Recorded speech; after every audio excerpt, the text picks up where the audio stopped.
What is up, everybody? Let's get into a 2024 rookie mock post NFL Combine. On this episode, we got RAS scores. So we got relative athletic scores from Kim Platt. We have also dynasty trades from the first and second rounds, what we have. And we have 3-round rookie mock. And we're going to be talking about some players outside of those 3 rounds that we really like. This was done right after the Combine. So let's get into it. And let's talk about who you should be drafting, who you're looking out for. Where are those tiers now, right? So now that we have the tiers kind of like really solidified, especially with some testing numbers. Now, not everybody tested. So what you're going to see on the screen, so 101 was Caleb Williams, 12-team super flex. He seems to be the 101 in most formats. You know, if they didn't test, you're going to see their college stats. If they did test, you're going to see their RAS score, right? And that's one of the narratives too about Caleb Williams. He's been getting a lot of crap out there in terms of not testing. He had some questions asked him at the Combine that people didn't like. Is that going to have an impact on him, right? I think his dad being kind of that factor in the background, right? There's little things about Caleb Williams, but one thing we do know, kid can play. And if he goes to Chicago, the Commanders, or wherever he goes, he's more than likely going to be the 101 in most formats. Now, 102, Marvin Harrison Jr. did not test either. What you will see, though, on the screen is their actual measurements. So if they did get measured, weighed, all those type of things, then you will see that, right? 6'3", 209 is where Marvin Harrison came in at. Didn't do the testing that you'd like to see. Probably going to do at the pro day. That is what it is. 102. I do think that, at first I thought a lot of the narrative about him maybe not being the wide receiver 1 out there for teams were kind of nonsense. Now, I don't know. When you're thinking of Malik Neighbors and you're thinking of Rome Odunze and these guys, maybe a team out there, everybody's going to have different boards, right? So I still think he's the 102 in this format, but I don't think it's as crazy to think that he's not the wide receiver 1. Now, for me, he's wide receiver 1, but out there, NFL teams, they do some weird things sometimes. I'm a Cowboys fan. I see it all the time. 103 was Jaden Daniels. So in this mock, he comes there, with Jaden again. Didn't see the testing. Came in 6'4", 210, though, that you like to see. But didn't do throwing. You're going to see that at his pro day. So that's something to also note when you're thinking of like, hey, what's Jaden going to look like? I think it's interesting, right? I've seen a recent mock where Drake May, the Vikings moved up to get Drake May. If that's the case, Jaden Daniels might go down a little bit in terms of the rankings where he's going at right now. But in Superflex, with that rushing upside, Jaden is the 103. At 104, we have Drake May. So generally speaking, those are the guys that you're seeing in the top 4 picks. So that's where you have 3 quarterbacks. You have Marvin Harrison Jr. Really, that's where you're at. And then Malik Neighbors at 105. So that has all stayed the same pretty much. Now, you could argue Malik Neighbors should be at 103. If you need a wide receiver and you think he's as talented as Marvin Harrison Jr., he should be in that same tier, right? So those are your first 5 picks. That's really where the consensus is at. Now, off consensus, and like I said, I told you guys, we're going to be looking at some RAS scores. Rome Odunze, he tested. And I have to give him a shout out. This kid went out there and competed.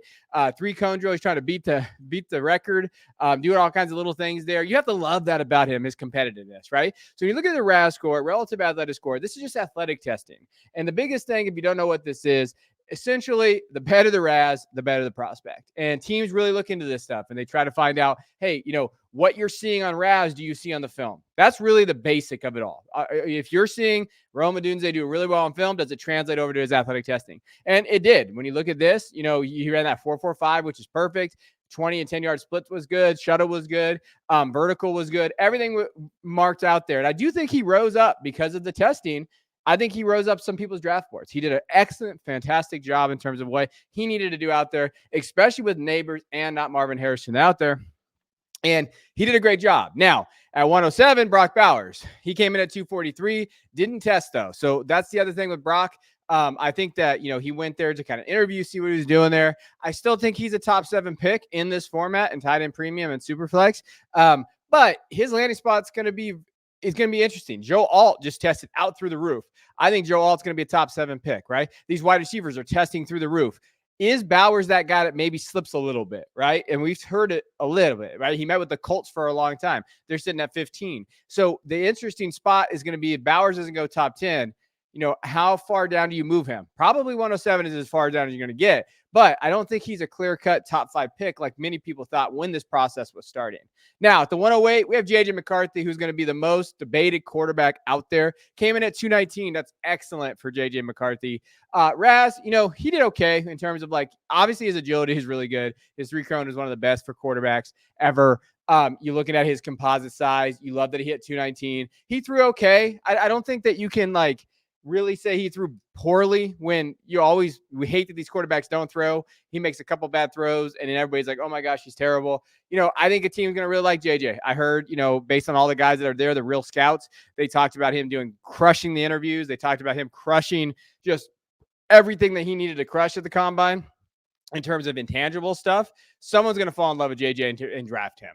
Now, 109, probably the guy that probably did the best for himself. Brian Thomas Jr. absolutely came out cooking. 40-yard dash, 4.34 at his size is fantastic, right? At that 6'3-ish, 209 mark. Have to love that. You love his splits. You love his athleticism, his vertical, 38.5.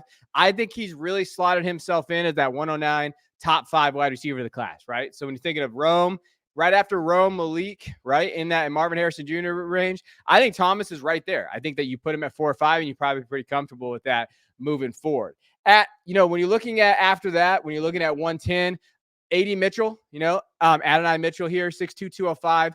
Thought he did a really, really good job in the 40-yard dash, 4.34, right? He kind of showed out a little bit. Now, here's the thing with Mitchell. Some people are going to look at his production or lack thereof in college and really make that a knock, especially analytics. Film, though, you see what the Raz translated, right? So he's a perfect test for what you're seeing on film, what he tested at. That's the type of player he could be.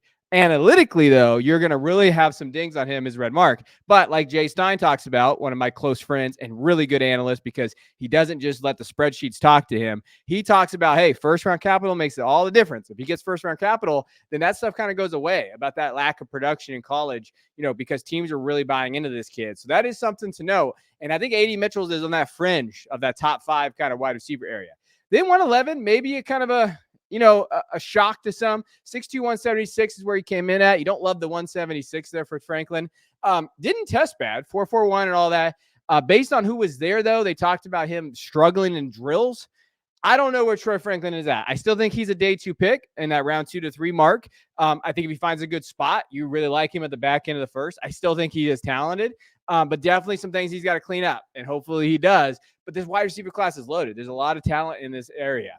Now, the guy that everybody was talking about, Xavier Worthy, 5'11", 165. So, it was so funny watching this process. When he came in at 165, analysts out there saying, oh, he's dead unless he runs fast. Then the man runs a 4.21. Now, when you're looking at that, it's 4.25, but it's 4.21. He broke the record for a 40-yard dash. And then analysts like, well, John Ross, right? Like, because they just mentioned John Ross all the time for whatever reason that is. And it just makes me laugh because he did what he needed to do. Jordan Vanek, he used to work for the 33rd team. He's a really good analyst. He talked about how he wins. And a lot of it was screens, bubble screens, even slants. It wasn't just go routes. He's not just the John Ross go. This kid can play on the outside too. I talked about it on a Patreon on a podcast recently. This kid plays on the outside. He's a very, very solid receiver. If you can get a talent like Xavier Worthy at the back end of the first, you're excited. Now, some trades right now, recently, this last week, that have gone for the 101 and some other picks in there. Rasheed Rice and the 101 for Lamar Jackson. Brock Purdy, 102 for Anthony Richardson and Jordan Addison. I love that deal for the Richardson side. Absolutely smashed that deal there. 103 for Garrett Wilson. So really, Garrett Wilson, his value is sitting at that 103, right? So when you think about who went in 103 in this one, Jaden Daniels, Drake May, Malik Neighbors in that range. 104 for Jalen Waddle, 105 for Tank Dell in the 112. So you're really moving out of that first tier. But if you think Tank Dell can make up for that, maybe Malik sitting there, that's an interesting there. 107, 109 for Love, right? So if you don't need a quarterback, tight end premium, you're looking at Brock, maybe JJ, Brian Thomas in that range. Bryce Young, 108, 209 for Amon-Ra St. Brown. I think that's a hell of a deal for Amon-Ra St. Brown if you need that elite wide receiver.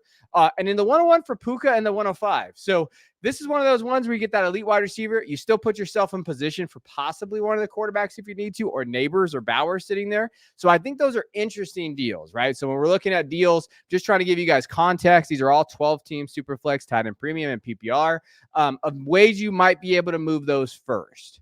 Now, let's get into the second round. So this is where it gets fun, right? You got Jonathan Brooks, Ladd McConkey, Trey Benson, who had a hell of a combine. We're going to spotlight him here in a minute. Michael Penix Jr., Bo Nix are still going in that second round because you don't know capital yet. There are some believers that Bo Nix is going to be a first-round pick, right? From everybody that saw him yesterday, they didn't see anything amazing, but maybe a team really buys into it. I think they said Michael Penix Jr. threw the best yesterday of those guys. And so, if you're looking at it, they get a fun landing spot day 2, the Raiders or something like that. something to look at. Keon Coleman sitting there at 206, who didn't run great, but then he crushed the gauntlet and crushed all of the agility drills. So that's the fun part about Keon Coleman. For me, I hated Keon Coleman in the first round, but second round, you might want to take the shot on him, right? Because I do think that he's going to be someone in this process that I like more being in that second round value, especially with the board, how it's laid out. Malachi Corley, Blake Corum, Braylon Allen sitting there, Marshawn Lloyd, Xavier Leggett, and Jatavian Sanders. This is where you see a lot of the running backs, right? Now, I do want to player spotlight. So let's talk about a couple guys in this second round that definitely tested well. First up is Ladd McConkey. Now, these guys, this comps have been all over the place for Ladd. Cooper Kupp, Garrett Wilson, apparently, all these guys out of there. He tested pretty well for his RAS. When you're looking at that, obviously height, weight wasn't there, but 4.43, 20-yard split was good. Vertical was fine. I think that there's some narrative about Ladd just being a slot guy. He played a majority of the snaps when you're looking at it from the outside, right? So Ladd probably put himself in that range. Now, Ladd is the type of guy that, I don't love taking back into the first, but I don't mind taking in the beginning of the second, right? So he did a pretty good job yesterday of really showing out there. He would have probably been the big winner of the combine had it not been for Xavier Worthy just blazing in the 40. And then Trey Benson, he absolutely crushed it. Look at his RAS in terms of what he did out there. Height, weight was good. 4.39 was not what many people expected in that range. 20-yard split, 10-yard split. Now, athletically, I don't think he's ever had an issue there. For me, when I was looking at Trey Benson, I did call him the only player in this class I felt like could truly be a 3-down guy, right? Has the skill set to catch passes, has that skill set to run in between the tackles, those type of things. Other stuff, vision, other stuff that, Trey Benson's going to have to really work on. I think he can, but here's the thing. What he did in the combine, because we're always worried about capital with these running backs, especially this class, right? We're like, hey, what is this capital going to look like? If he put himself in second or third round capital, you're excited about that, right? So just going through my notes with Benson, the weaknesses, lacks creativity in open field. You kind of saw that in the agility drills a little bit, right? In terms of he didn't do agility testing for the information, but you've seen that on the tape. He's got to improve his pass blocking. And in that knee, right? He looked great here, but that knee is going to be one of those things where he tore his ACL, MCL, meniscus all in the same, and his hamstring all at once back in the day when he first transferred to Florida State. So those are things to note about Trey Benson, but he set himself up really well. Now in the second round for second round trades here, when you're looking at this, Jerome Ford, Aaron Jones, 201 for Tank Dell. I like that deal for Dell there. Even though I'm a big Aaron Jones guy right now, I think that he's a fun buy. 202, 209 for 111. So if you want to move into that first round tier of Mitchell, Franklin, Worley, maybe McConkey, maybe Benson, depending on draft capital, that's what it's going to take. 203 for Rashid Shaheed and a 207, 203 for Kamara. So if you're looking for those running backs, that's really where this tier is, right? Kamara for the 203, Aaron Jones for the 205, Warren for the 206, Brian Robinson for the 207. So if you're looking for that veteran running back that you kind of want to go grab right now, because he's the cheapest they're going to be because there's a little bit of risk with the draft coming up, maybe that's the guy you go and target. And then you have 206, 25 second for Godwin. Godwin to me is a weird one. I kind of want to sell Godwin, but not till Mike Evans officially leaves, right? So for me, I'm not selling Godwin yet. I'm waiting until Mike Evans officially leaves in free agency, but then that might be the way to go. He's pretty cheap now. I don't love their new offensive coordinator. I don't know what the quarterback position is going to look like if Baker's coming back. But there's a lot of little things that need to happen for me to really feel comfortable selling him. Now, third round, we got my guy Jalen Wright. We're going to talk about him. Roman Wilson, Ricky Purcell, Devontae Walker, Jalen Polk, Audric Estime, who I think is still running his 40. I'm not sure. Bucky Irving, Jalen McMillan, Luke McCaffrey, Malik Washington, Brendan Rice, and then Johnny Wilson is sitting there at 312. Interesting round. Some of these guys tested really well. We're going to dive into them. I think this is the round of we like them pre-combine, didn't maybe test very well. So we're going to keep giving them a shot because in the third round, you just take some shots, right? Guys that I definitely want to spotlight real quick, Jalen Wright, I've talked about him. My comp for him was Tevin Coleman. He really kind of, nailed that comp in terms of his RAS score. He tested well. He does exactly what you'd like to see. 9.87, 5'11", 210. He kind of got rid of the concerns about size. Vertical was great. Broad jump was awesome. 40-yard dash, 4.38. We'll take that all day. His explosiveness is there. Big thing for Jalen that I wrote down. Could be one of the most explosive backs in the class. Boom, 9.87. We love that, right? Has experience in multiple schemes. Has that. And I think Tennessee's scheme is a little, people don't understand it. It definitely is one of those things that he's able to change direction quickly and explode. Big playability, he has that. If you're looking for big playability in a third-round running back, Jalen Wright is that guy. Now, the other one I wanted to mention, Audric Estime, man, and this is not a positive one, really didn't test well. My big thing is my big weakness, I said, is not a burner, will be caught from behind. 4.72 is not a great 40-yard dash. Now, I'm not going to throw dirt on him yet because we've seen Kyron Williams. We've seen these guys come out of there, but didn't necessarily test all that well. 20-yard split, 10-yard split did not look well. Is someone now probably going to be a day 3 guy? And now you have to understand landing spot, right? That's going to be hey, that's the guy. Okay, landing spot, need to make sure he's there. Now, Malik Washington is the next guy. So Malik's one of those guys that people have really kind of liked in terms of like just value, and they kind of just like that late round guy there. Tested pretty well. You like to see him in that 4.47 range. I thought that was pretty good, and you have to like that a little bit. Again, Malik, these wide receivers, there's so many wide receivers at the back end of the 3rd and 4th round. So really, the big thing for Malik that you have to like there, I know the height is a concern there, but of these back end guys, weight's not bad. 191 is not bad when you're thinking of like, hey, who do we take a shot on there? Because there's some smaller guys. We're going to get into a couple here that definitely went into the 4th round that's there. So Malik is one of those guys. That's not a bad shot to take in that late round 4th area. You have to like that there. Now, outside of the 3rd round, here's another guy to kind of watch. Jacob Cowing. I like Cowing, came in at 168. Not ideal, but then ran a 4.38, right? So Jacob Cowing outside the 3rd round is definitely worth a shot there. And then we got to talk about him. Isaac Girondo, 6 foot 221. He was going in the 4th round of this mock too, but man, absolutely crushed the Ravs, right? 9.99. 4.33 is incredible for him just based on, he's one of those guys that based on the film and what he tested at, I did not see that. So that was either a miss by me in terms of just breaking these guys down. I watched so much of this kid. But hey, sometimes these things translate pretty well when you're looking at that, right? Has physicality.